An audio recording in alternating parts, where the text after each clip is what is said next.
Hace unos días, Fernando Gago fue despedido de la dirección técnica de Boca Juniors.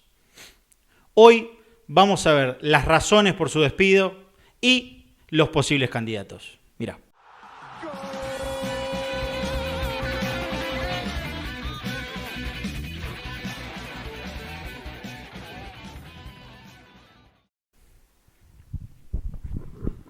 Bueno, ¿Qué haces, Emi?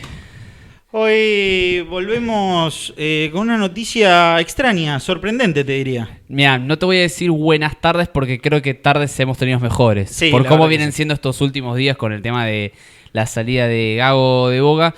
Que debo decir que, a ver, justamente, valga la redundancia, con el diario del lunes, termina siendo bastante obvio, pero fue a la vez, por como venimos acostumbrados, como viene siendo el mundo Boca, nos tomó por sorpresa. Sí, ya directamente duran poco los técnicos en Boca, lo vamos a ver un ratito después, pero lo de Gago fue aún más sorprendente, no por una cuestión de que uno querría, ya sea el hincha o el periodista que lo analiza, que siga, o creemos que sea conveniente que siga, pero realmente estuvo muy poco tiempo y comúnmente no se echa después de un superclásico a un técnico de Boca, pero bueno, en este caso sí. Antes de hablar de Gago, Sí. hay que recordar a la gente una cosa. ¿Qué? Vos querés escuchar de Gago, bueno, pero tenés que suscribirte primero.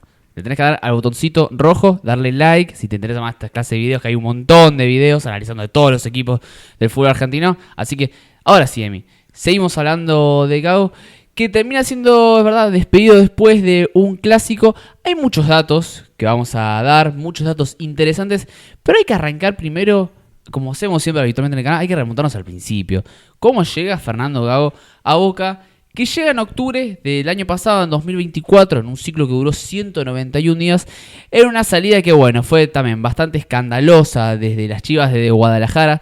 Debe ser el primer técnico de la historia que se va 2 veces seguido en un club perdiendo un clásico. Exactamente. Porque se fue perdiendo con Atlas y después se va perdiendo con River. Tiene varios de esos datos y son muy representativos de lo que es Gago. Él, el 5 de octubre del 2024, luego de caer justamente contra Atlas, él estaba en las Chivas de Guadalajara, ya se hablaba que era inminente la llegada, él igual ya lo había puesto en duda, había dicho que ningún dirigente de Boca se había contactado con él y que por ahora Sí. no había nada hasta ese momento, pero veíamos que ya el periodismo lo ponía como claro candidato a manejar Boca por un tiempo por lo menos, porque ya con Diego Martínez afuera, Boca necesitaba de un técnico reputado, hasta ahí, y Gago era el principal candidato. Martínez, que se terminó yendo, bueno, posterior a la eliminación contra Cruzeiro por Copa Sudamericana y después también lo que fue derrota contra el Superclásico River, pero tuvo una fecha más que fue contra Belgrano de Córdoba, termina perdiendo y termina yendo. Por lo que, bueno, por lo que nadie lo dice, pero nosotros lo podemos decir porque, a ver, si no somos periodistas, somos hincha de Boca, la cama que le hicieron los jugadores a Martínez y un montón de jugadores que también fueron un poquito para atrás. No pensé que ibas a decir eso, pero sí. Pero es la realidad, sí fue lo que pasó con Martínez. A ver, Martínez se equivocó mucho, y también algo de lo que yo cuestioné, que vi mucho en Gago, ven partidos que no suceden, ven cosas que no pasan. Pero sí también hubo cierta responsabilidad, donde más se hizo hincapié, creo yo, fue en los jugadores, y ahora caso acá de la salida de Gago, me parece que ya va a ronda más mucho la responsabilidad en parte del técnico. Para cerrar esta etapa de su llegada, hay que hablar justamente de que Boca pagó la cláusula de rescisión y el entrenador puso punto final a su corta estadía junto al conjunto de Guadalajara, pero después de eso justamente quedó muy mal en México, no sabemos si en algún momento va a poder volver, porque se lo trató de mentiroso y de traidor. De Boca no se va como un mentiroso o un traidor, pero sí se va como un muy mal técnico, eso sí seguro. Por no decir cagón, Bueno, sí, también. por decir amarrete. Hoy viniste enojadísimo. Estoy muy enojado. Pero me estoy conteniendo bastante, ¿eh? Estoy muy en mis cabales a pesar de todo. No más nada. El tema es que, claro, yo ya sigo leyendo, Emi, claro, su debut fue en una derrota por 3-0 contra el Tigre de Sebastián Domínguez. Y esa derrota a mí ya de entrada no me gustó para nada. Yo entiendo que era el primer partido y todo lo que vos quieras, pero me parece que hay cosas básicas en el fútbol. No puedes perder con un equipo de Seba Domínguez. No, bueno, ya le pasó, después lo vamos a mencionar, no puedes perder con un equipo de Oberfamil. Hay con ciertos equipos o ciertos entrenadores de los cuales no puedes terminar perdiendo. Después, su primera victoria, Emi, llega 5 partidos después, una goleada por 4-1 frente a Godoy Cruz, casi, bueno, un mes después, porque fue el 6 de noviembre de 2024. Exactamente. No sé si en este caso hay que tirarle tanto la responsabilidad a Gago, porque era un equipo que le faltaban variantes, volviendo a lo que decías vos, no sé si fue tanto una cama lo que se le hizo a Diego Martínez, sino las mismas limitaciones del plantel que tenía Boca, que realmente no se había puesto foco, sobre todo en los refuerzos, y a Diego Martínez yo creo que hasta se lo había subestimado en un punto, porque pero, no los jugadores le dieron el empujoncito también. Pero yo no creo, realmente. Los jugadores le dieron el empujoncito. Yo eso no lo creo. Pero bueno, hasta este punto se notaba que el equipo era limitado. Llegaba Gago hasta ese momento con una idea clara, porque se notaba que él quería jugar con extremos, con un equipo muy ofensivo, que quería tener la pelota. Así todo no se le venía dando, porque también pasamos de Diego Martínez con un 4-4-2 a un 4-3-3, donde lo principal eran los extremos y en ese momento tampoco eran lo que mejor andaban.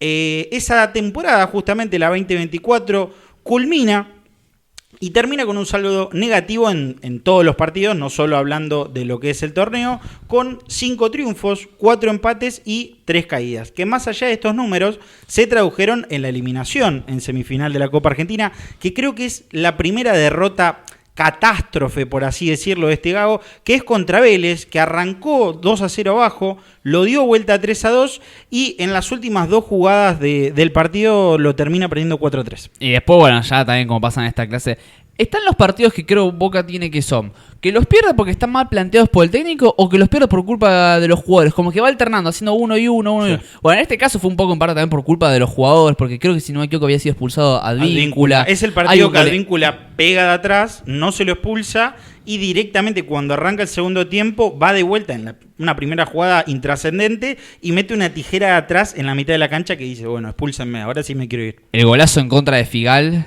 que le rompió le rompió el arco. Le rompió el arco a Bray. Pobre Bray. Se terminó yendo Boca en semifinales de Copa Argentina. Y en el torneo principal, bueno, Boca no dio en la talla, porque bueno, justamente el campeón terminó siendo Vélez. Y terminó en el 6º puesto de la tabla anual, que lo metió en Copa Libertadores, pero lo metió en fase previa y encima lo metió en fase 2. O sea, ni siquiera fue en fase 3, que jugabas la fase 2, si perdías quedabas eliminado por completo de todo. Y si jugabas la fase 3, por lo menos te asegurabas de jugar la Copa Sudamericana, que sabes que si pasabas a fase de grupos y si quedabas eliminado, jugabas la Copa Sudamericana. Arrancó el 2025 y acá donde se hizo mucho hincapié en el mercado de pases, porque llegaron 1 millón de refuerzos, el Consejo de Fútbol puso toda la tarasca, caso de Rodrigo Bataglia, Alan Velasco, ya me estoy olvidando de todos los que llegaron. Además lo trajo a... ¿Cómo es? No me sale el... Palacios. Sí, el chico. Te pusiste nerviosa, Carlos Palacios. Es que me puso nervioso, sí. Más complementando los otros jugadores que ya estaban, que no terminaban de adaptarse. El caso de Belmonte, Zenón, que venía de muy bajo rendimiento después de lo que terminaron siendo los Juegos Olímpicos, la llegada también, bueno, de Milton Jiménez, que ya había llegado con Diego Martínez. Y Boca que arranca el 2025, bueno, tranquilo, con una victoria por 5-0 ante Argentino de Montemaíz por Copa Argentina. Claro, el equipo cordobés, que el último partido que lo había jugado fue más o menos en noviembre. Y claro, Montemaíz no es que arrancaba la competencia, porque la arrancó recién ahora a fines de marzo, principios de abril. Exactamente. Arranca bien este año, no solo porque ya el hincha lo empieza a mirar con otros ojos a Boca, porque por fin se hizo lo que tanto se pedía, que era poner dinero en fichajes, porque se notaba la limitación del plantel y sobre todo se notaba que a Boca le faltaba recambio, no tenía banco, quizás tenía 11 jugadores y yo creo que ni 11 titulares, pero aún así para pelear lo que pelea Boca, que comúnmente no estos últimos 2 años, pero lo normal de su vida es pelear 2 o 3 competencias, tenés que tener mínimo 16, 18 jugadores. Boca no llegaba y lo puso, como bien vos dijiste, llega Velasco por una suma multimillonaria. Marchesín también. Marchesín, después llega Ayrton Costa también como una apuesta, pero antes eran solo apuestas las que venían a Boca, vos mismo lo dijiste, Milton Jiménez, jugadores con otra talla que terminan siendo apuestas, pero en este caso se dijo, vamos a entrar a la Copa Libertadores, vamos a intentar hacer un buen papel en las 3 competencias que juguemos, y acá es donde se da el quiebre, donde yo creo que lo termina ya dejando un pie afuera, o los 2 pies afuera Gago, que es la eliminación en fase 2 contra Alianza Lima. Creo que hubiera sido un antes y un después haberlo pasado y posteriormente entrar, si le ganabas, creo que era Huachipato, si no me equivoco. No, era Iquique. Iquique, eso, Deportivo Iquique. Pero en este caso, ya desde el momento que se queda fuera por penales con Alianza Lima, que era tan sencillo como que Cavani patea abajo del arco, claro, ya se habla de un posible despido de Fernando Gago. En ese momento se lo deja y todo el periodismo empezó a decir se va a ir, hasta que empezó a ganar partidos consecutivos, termina dejándolo primero en el torneo de apertura, tiene 10 partidos ganados, 2 empatados y 3 perdidos. El problema es que los 3 perdidos son contra Racing, contra Newell's, y lo que lo termina matando es River a una fecha cuando ya estaba primero y clasificado a la próxima fase. Si analizamos, Emi, los números, Fernando Gago, y acá podemos arrancar con los datos, es el entrenador que menos partidos dirigió en la gestión Riquelme, porque fueron solamente 30 partidos con 17 victorias, 6 empates y 7 derrotas, una gran efectividad del 63%. Es el entrenador que más efectividad tuvo. Claro, acá hay un gran concepto que yo quiero abordar, que cantidad no significa calidad. Para nada. Porque esas 17 victorias, bueno, hay que contarlas a quién fue, y esas derrotas hay que verlas contra quién fue. Y un poco también se termina preponderando en el Superclásico, en el que Gago propuso cantidad, 5 defensores en el área que no sirvieron, antes que calidad, que jugadores más en la mitad de cancha, un delantero más, bueno. Sí. ¿Tiene sentido o no? No, es que en este caso no te voy a soltar la mano como con lo de Diego Martínez. En este caso tenés total razón. Para ya ahondar en lo que es el análisis táctico de Fernando Gago, creo que su actitud lo termina siendo autodestructivo él mismo, porque, como bien vos decís, en los momentos donde tuvo que actuar no lo hizo de la mejor manera. Sí actuó lo normal, que acá es donde yo difiero con los hinchas de Boca. No con todos, porque algunos están con esta misma postura, que es, Gago ganó muchísimos partidos, pero ganó los partidos lógicos que había que ganar. Alguno que otro quizás pasando por encima en un momento donde quizás no pensás que lo vas a ganar, sí, pero en general no ganó los partidos difíciles y no actuó de la manera lógica, y sobre todo cuando le falló el plan A, no tuvo plan B. Y también donde erró mucho Gago, tanto desde la táctica y donde se vio también grandes problemas, fueron en los cambios. Yo me acuerdo del partido contra Racing, aquella derrota que Boca también hizo muy malos cambios, y ni hablar de lo que fue ahora el partido contra River. Y Gago también, que acusa a Ramírez de decir, y no, porque nos amonestaron y nos dejaron sin margen, con el primer cambio lo hizo recién a los 25 minutos del segundo tiempo. Sí. Y tampoco no fueron cambios lógicos, y los últimos 2 cambios fueron ya a los 40 y los 45, y un delantero que lo pone recién, que fue Brian Aguirre, a los 45 minutos. O sea, uno de los cambios para cambiar el partido terminó siendo Sarachi por Blanco, en un cambio totalmente y trascendente. Y vamos a repasar ahora, Emi, todos los técnicos que tuvo hasta ahora en la gestión de Juan Román Riquelme, que desde su llegada en 2019, el primer gran nombre que tuvo, que creo yo que hasta ahora termina siendo por lejos el mejor. Y el que más duró también. Que fue Miguel Ángel Russo, que estuvo 19 meses. Bueno, en el medio hubo una pandemia, pero atrás quedaron aquellos días donde Russo disputa esos 8 o 9 partidos donde gana aquel campeonato con Tevez, que realmente Boca era una máquina. Y fueron 64 partidos en total del ciclo ruso, con 29 victorias, 23 empates y 12 derrotas, siendo campeón justamente de aquella definición, aquel campeonato contra Gimnasia Esgrima de La Plata, y la Copa de la Liga, bueno, la Copa Maradona, que le ganan la final a Banfield.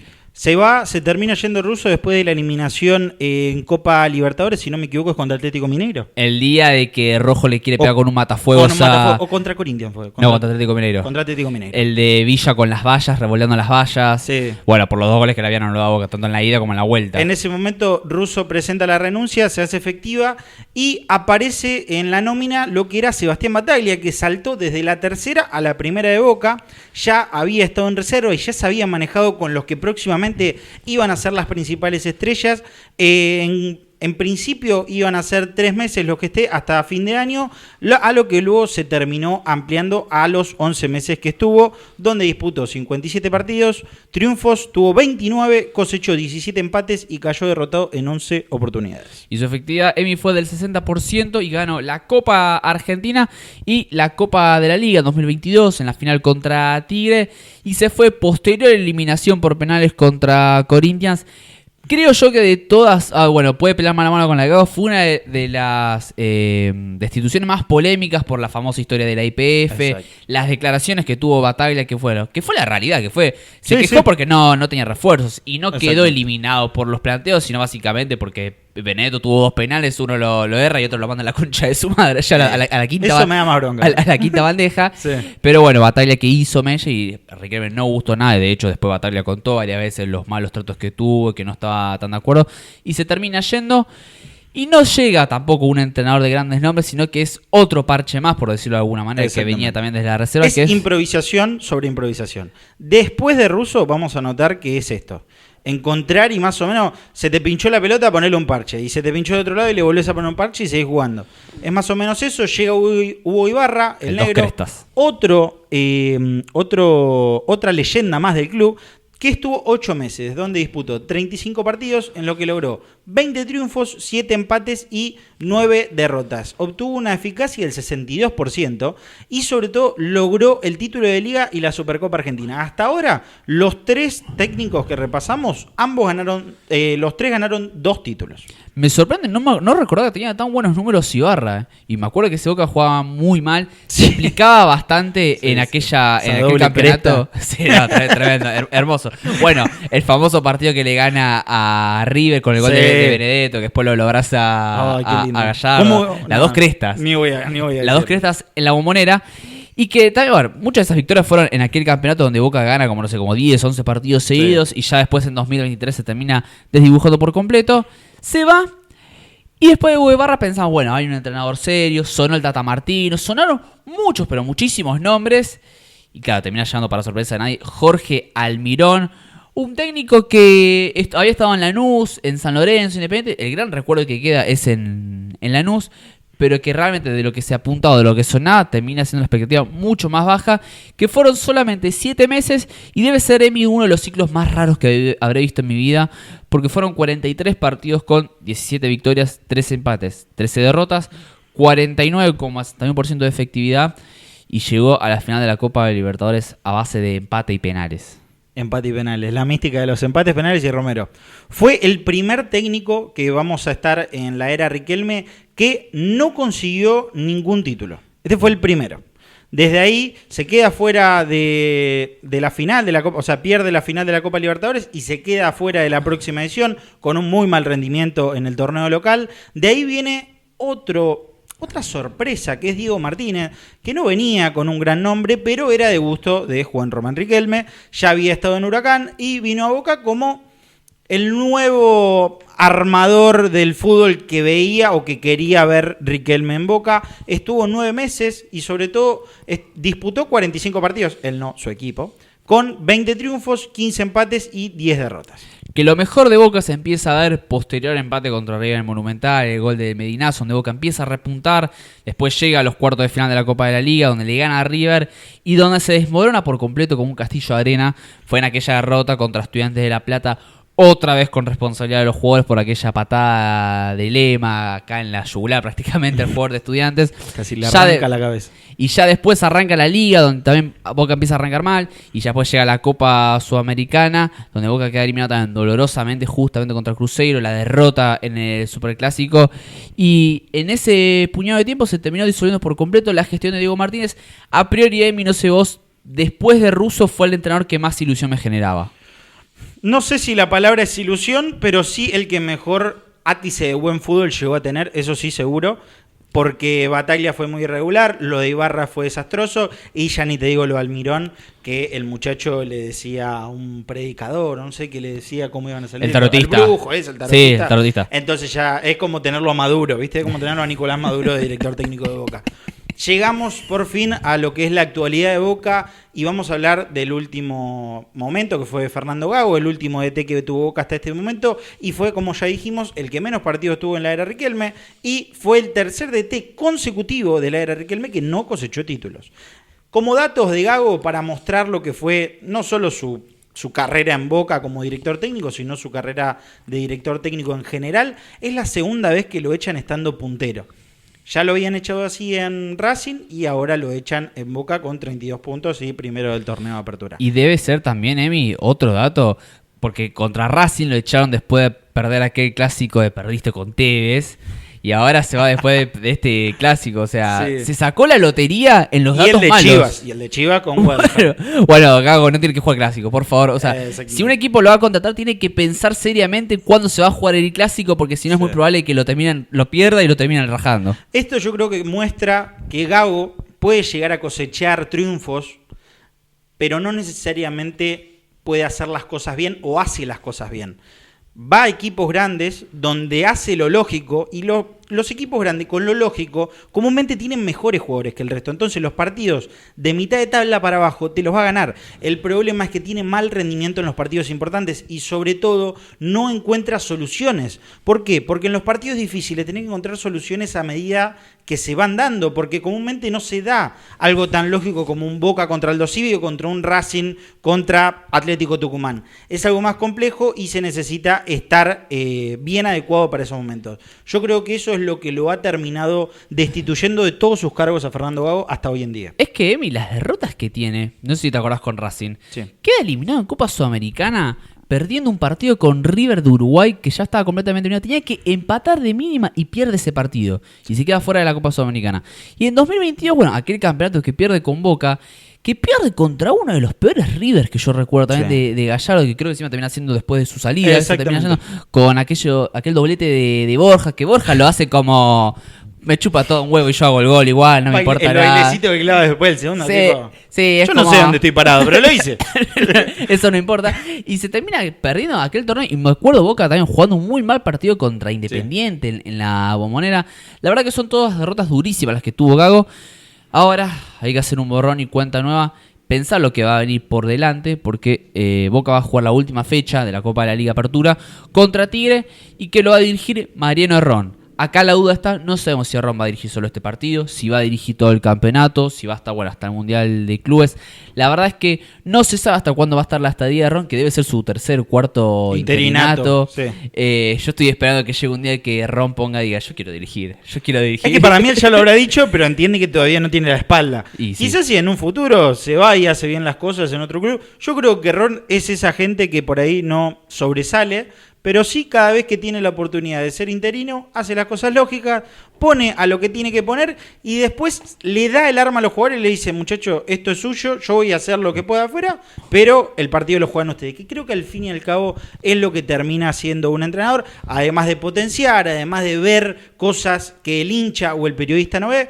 Pero bueno, Mariano Herrón por lo menos sabemos que dirigirá este domingo. Después veremos si es elegido alguno de los nombres que vamos a decir ahora. Y ahora vamos a hacer hincapié, Emi, en los dos nombres que más vienen sonando en las últimas horas para dirigir a Boca.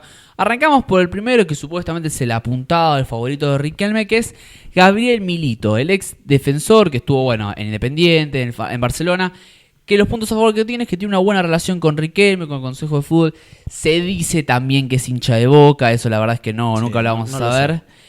Contra Gallardo, con los partidos contra River, si bien las estadísticas no es favorable, pero le ha subido ganar partidos porque le ganó 4 veces, empató 2 y perdió 5. Pero un gran bastión que tiene a su favor, que fue su última etapa en Atlético Mineiro, donde terminó llegando a la final, elimina a River con una goleada en el partido de ida por 3-0. Y a lo largo de su carrera dirigió 308 partidos con 130 victorias, 79 empates, 99 derrotas. Y en el equipo brasileño ganó el campeonato mineiro y que ya también antes venía a hacer una muy buena labor en Argentinos Juniors, donde le faltó 5 para el peso para coronar con algún título. En Copa Libertadores terminó llegando hasta octavo de final, donde se le termina escurriendo por muy poco ante Fluminense, que bueno, posteriormente sería campeón. Como pros de Gabriel Milito, lo que puntualizamos es que es obsesivo de la táctica y está pendiente de cada detalle y no deja librado al azar. La idea de Milito justamente se basa en un juego posicional. En base a eso, es un tipo que infiere en el vestuario y que, como gran punto, creo yo, potencia a los jugadores. Se necesita un técnico que en Boca potencia a los jugadores porque talento hay. Es inequívoco que no haya talento, uno lo ve, no solo porque es Boca, sino porque también tiene la espalda para traer a quien él disponga, y no hay que olvidarse que Boca ha sacado muchísimos buenos jugadores de su reserva. Esto, con un técnico que potencie, podría hacer que se arme un equipo fuerte y sobre todo un equipo con más actitud, que por lo menos yo desde afuera es lo que más veo que falta. Lo que más me interesa es que, bueno, es una de sus tácticas favoritas, la línea de 3, y que lo ha aplicado muy bien con Rodrigo Bataglia en Atlético Mineiro, también tendría ese reencuentro. Me interesaría ver cómo funcionaría esa línea de 3. Podría ser, no sé si con línea de 3, pero bueno, eso también es adaptable a los jugadores que tenga. Otra cosa que puntualizamos es frontal, que es directo, que no va con boludeces, que no corre por atrás y que se gana el respeto de los futbolistas. Esto no sé qué tan bien va con Boca y no sé si esto va a ser el punto por el que termine decidiendo no firmar como técnico de Boca. Y es que hoy en día Boca es un quilombo. Para hacerlo fácil y hablar claro, Boca es un quilombo, tiene un consejo de fútbol el cual es completamente incompetente, que se lo ha visto incompetente en estos últimos años y que no sé si con un técnico que ya no necesita venir a dirigir a Boca, que se habla de que está esperando una oferta de Europa, no sé si le conviene venir a Boca, sobre todo porque si va a tener a 3 tipos atrás que lo único que van a hacer es estar ahí para no hacer nada e interferir en lo que van a hacer tanto sus compras, entrar al vestuario cuando no lo tienen que hacer, creo que eso va a hacer que se desestime la oferta y que Gabriel Milito no llegue. Creo que si llega va a ser justamente porque ya los requisitos de que no esté más el Consejo de Fútbol y que él lo maneja a disposición, quizás con otro manager, van a ser seguramente si él llega, ¿no?, a ser técnico de Boca. Milito también de lo que prepondera mucho es en su convencimiento a la hora de aplicar una idea y no tanto en la imposición, porque lo que declaró es que no obliga a nadie a hacer algo que no quiera, sino que busca convencerlos creyendo en lo que él siente. Que hasta ahora, creo que de todos los nombres que hay, hasta ahora quizás el que mejor encaja. A mí no me cierra, igual ningún hombre cierra con tener que tener un ADN de Boca. Porque después, el otro gran candidato que viene sonando en las últimas horas, que supuestamente fue sondeado después de la eliminación de Boca contra Alianza Lima, pero en ese momento se encontraba dirigiendo en Gremio, que es Gustavo Quinteros, que tiene también un gran bastión hace muy poco recientemente, que fue el campeonato conseguido con Vélez en 2024. Asumió en Gremio de Porto Alegre y bueno, también tuvo una salida bastante escandalosa. Para ir un poco a la base, no estuvo presente en el trofeo de campeones contra Estudiantes de La Plata porque tenía el casamiento de la hija. Eso creo yo que no terminó sumando demasiado y hace un mes que fue despedido del equipo Gabullo y bueno, actualmente está sin trabajo y sus estadísticas en el equipo de Porto Alegre la verdad a mí que no fueron buenas. No fueron para nada buenas. Se sabe que después de que sucedió todo esto de él no presentándose en la final de la Copa Argentina, ya había un vestuario completamente roto y que era inmanejable. Esto es un punto en contra que tiene, que es el mal manejo de vestuario. No sabemos si es culpa de los jugadores, que realmente no se llevaban entre sí y no se sabían amoldar, sobre todo en una vida social donde se vivían todos los días, o fue culpa del técnico que no lo supo cómo manejar. Ya entrando más a su análisis táctico y su manera de plantear los partidos, su esquema favorito es el del 4-3-3 sin un 10 fijo, aunque en ocasiones se ha adaptado a un esquema como un 4-2-3-1 con un enganche más cercano a lo que es el rol clásico de 10. Es que en Vélez fue así, era el 4-2-3-1, el doble 5 con Bouzat Ordóñez, exacto, los 3 volantes en ofensiva, el enganche que era Aquino, Piscini y Teo Fernández por los costados y Brian Romero de punta. Brian Romero como el único 9. Prefiere llegar al campo rival con pelota dominada y evita recurrir a los pelotazos. Y acá donde se veía muy bien muchas asociaciones. En el lado izquierdo con Elías Gómez y Thiago Fernández. Y en el lado derecho, bueno, más con Piscini y el lateral derecho que no se me fue el nombre, Joaquín García. Exactamente. Además que tenía a Valentín Gómez que sabía jugar muy bien con los pies, sí, y que podía salir. Creo que lo mismo le puede llegar a pasar con Marcos Rojo. Para hacer un paralelismo, tiene jugadores con un ADN similar y creo que hasta mejores que en Vélez.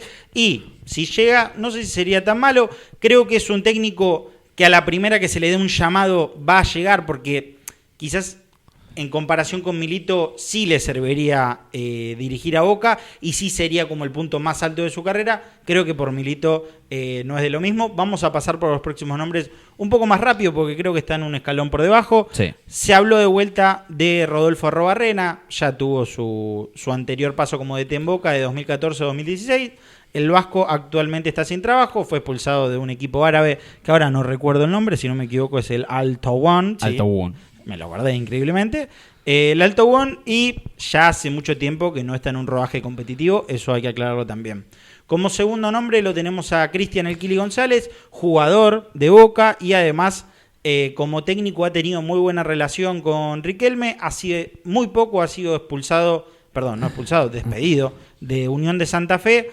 El Kili estuvo solo en 2 clubes hasta este momento, en Rosario Central y en Unión, y creo que le quedaría muy grande, por lo menos a priori, dirigir a Boca Juniors. Por ahí ya la semana que viene se hace oficial y es el Kili González. y creo que lo que sería que venga el Kili González a Boca es traer un poco de lo mismo, sería el 10º parche que traes y encontrar un técnico el cual lo vas a moldear como querés y que además no tuvo ningún tipo de rodaje competitivo en serio, porque con Unión lo único que llegó a disputar fue la Sudamericana y le fue mal. Y sin embargo, para mí es el que va a terminar llegando. Yo sé que es tu apuesta, ojalá que no suceda.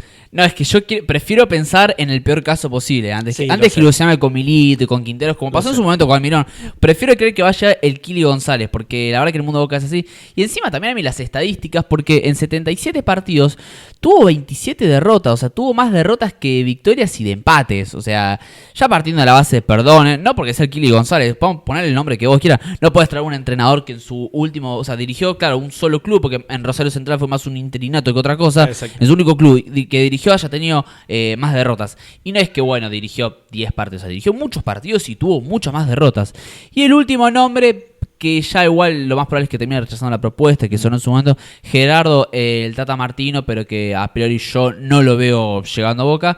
Y otro nombre que salió a hablar en las últimas horas, Carlos. que dijo, lo vamos a ¿Lo de mencionar Carlos, por no? arriba. Ah, no, está bien, está bien. no era lo de Carlos. Que está esperando un llamado de selecciones, pero dijo que se sentaría a hablar, es José Pekerman.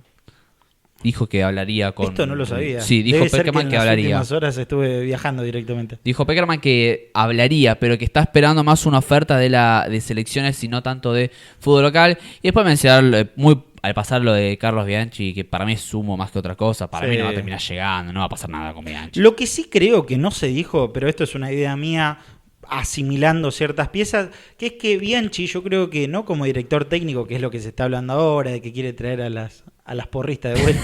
Sí, lo vi. Lo que sí veo es que quizás si se va al Consejo de Fútbol y por fin Riquelme se da cuenta de que es inservible, no él, no solo él, sino el Consejo de Fútbol, quizás Bianchi sería un buen manager para el club. No solo por la espalda que tiene, sino por el conocimiento futbolístico. No sé si hoy le da para dirigir a Boca, pero para ser manager como entidad del club creo que lo podría hacer muy tranquilamente. Como bien dijiste, Gerardo Tata Martino, lo nombramos al pasar, ya ha rechazado una oferta de Riquelme, donde fue una oferta formal, se supo y fue de las pocas donde se sabía que Riquelme habló y directamente fue no. Busco calidad de vida. Era lógico, ya el Tata tiene sus años y busca asentarse en un lugar donde esté cómodo, donde no requiera una presión y una catástrofe por semana como es Boca y al fin y al cabo ya ir bajando cada vez hasta que se retire por fin, ¿no? Y antes de cerrar el video de mí, yo hay dos nombres que quiero postular. Uno que ya lo mencioné, que para mí hay que apuntar, es Martín Anselmi. Porque está en la cuerda floja en Porto, que muy seguramente lo terminen echando. Encima, o sea, ni siquiera está cerca de clasificarse a Champions. Y pareciera que tuviera las horas contadas. Ya sé que no va a terminar llegando ni en pedo y que Boca no va a poner la tarasca. Pero si algún integrante del Consejo de Fútbol ve este video, hay que ir a buscar a Martín Anselmi. Segunda parte, y si hay que dinamitar todo, hay que traer a Sabio de Casilda. A Zampa. A Zampa. Si vamos a dinamitar todo una buena vez, tragamos a Sampaoli, por favor. Sí, vamos a prender los fuegos. ¿Cómo no darle la llave? Ya está. Ya está. Bien dijimos, Zampa. Para ir cerrando, como conclusión, quería que digamos cuáles son para nosotros el más probable y el que mejor le haría a Boca. Yo creo que como director técnico, el más probable, siento como vos que va a ser el Kili González, aunque no creo que sea el más capaz, por una cuestión de cercanía y que va a ser más maleable para lo que es Juan Román Riquelme y el Consejo de Fútbol. No creo que se ponga mucho y además viene un club chico, entonces sería su sueño máximo dirigir a Boca. Creo que el que le vendría mejor, como bien dijimos y lo pusimos primero, es Gabriel Milito. Creo que Riquelme también eso lo sabe y va a apostar fuerte. El problema va a ser que si lo quiere traer a Gabriel Milito y traer un técnico serio, tiene que ser un club y una institución seria y bueno, va a tener que manejarse en base a eso también. Sí, yo opino de la misma manera a mí. Creo que el mejor se adaptaría es Milito. A mí no me cierra ningún nombre, pero de los que hay es el que más me convence y más, tanto por el juego y también por cómo puede manejar el vestuario. Quinteros no me da esa aura de que pueda manejar un vestuario tan pesado y que a la primera de cambio que Rojo, Romero, a un exponente se le ponga de contra, creo que se le va a terminar haciendo muy cuesta arriba. Y después, bueno, la conclusión del Boca de Gago, que yo lo dije desde el día 1, que yo a Gago no lo quería en Boca. Yo, de hecho, en mi predicción para este año dije que no, o sea, que se iba a ir después del Mundial de Clubes, o sea, que no terminaba el año en Boca. Y bueno, terminó siendo muchísimo antes, que eso sí me toma un poco por sorpresa. Yo pensé que iba a durar hasta, por lo menos, hasta después del Mundial de Clubes. Exactamente. básicamente se terminó la estadía de Gago en Boca Juniors y se terminó este video. Había que darle un final y bueno, hasta acá llegó Gago, gracias a Dios. No sufran más, ojalá que Boca empiece a encaminarse, como bien muchos nos han dicho, somos la mufa del lunes. Cuando hacemos un video en contra de un equipo o en contra de algún dirigente o jugador, empiezan a ser los mejores de su historia. Ya nos ha pasado mucho, Sí. pero bueno, hasta que hemos llegado. Suscríbanse, denle like y por favor sigan viniendo todos los días a esto que es el Diario del Lunes. Chau, chau. Chau, chau. Sí, Manu, sabés que me enteré que no estaba suscrito al Diario del Lunes y lo tuve que matar. Lo tuve que matar y al próximo que me entere que no está suscrito, lo voy a matar también. Suscríbete y dale like.